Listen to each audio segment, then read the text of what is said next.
Hello, I'm Meg, a tour guide with the Bridging Binaries project at the Whipple Museum of the History of Science in Cambridge.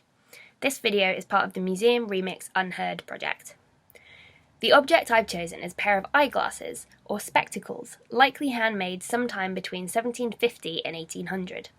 These ones are folding nose spectacles, which means they perched on the bridge of the owner's nose and then could be easily put away in their little portable case.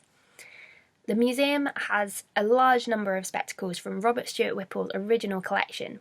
Currently, their labels focus on the history of lenses and how they work, but I've been thinking more about how they relate to concepts of disability and queerness over the last 3 centuries. In the 18th century, both disabled bodies and queer sexualities were described in terms of defect, deviance, and abnormality, but the amount of stigma attached to these descriptions varied. I've chosen this pair of spectacles because they date from this period when disabled was not yet established as a stable concept or identity.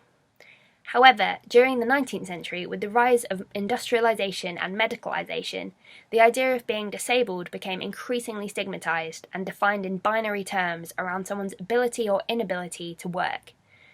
As spectacles became more widely manufactured and mild visual impairment became less of an obstacle to work, needing glasses fell somewhere in between this binary. Meanwhile, people with impairments who needed further accommodations were increasingly excluded from the workforce and often forced out of their communities and into medical institutions. Meanwhile, by the 20th century, the growing field of psychiatry was set on finding a cure for mental disability. They included homosexuality among a long list of symptoms of mental disorder, and psychiatrists developed various theories about the causes, consequences, and treatment of homosexuality. In 1952, homosexuality was put in the DSM, which is the official psychiatric diagnostic manual, and it wasn't removed until 1987. This history and the inclusion of homosexuality as a form of disability until so recently speaks to the idea that disability is itself largely socially constructed, defined by humans according to how one's bodily or mental existence interacts with societal norms and understandings at the time. It is more and more clear that disabled and able-bodied actually exist on a spectrum, just like how queer has now been reclaimed as an umbrella term that looks beyond heterosexuality and homosexuality alone. This has all made me think a lot about how labels change over time, and how official identity labels are imposed by whichever group has the most social and cultural dominance. You might want to think about the spectacles in your life, whether you use them or someone you know uses them.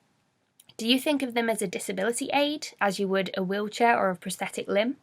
Do you consider needing glasses a form of disability? How much do you feel your own identity fits into certain labels? Do you find these labels comforting or restricting?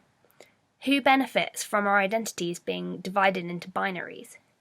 Also, what are museum labels for, and should they be updated over time to reflect contemporary ideas, or should their original wording be kept visible? More broadly, is it the role of museums to reflect nuanced human experiences, or just to display objects? But those are just some ideas. Happy remixing!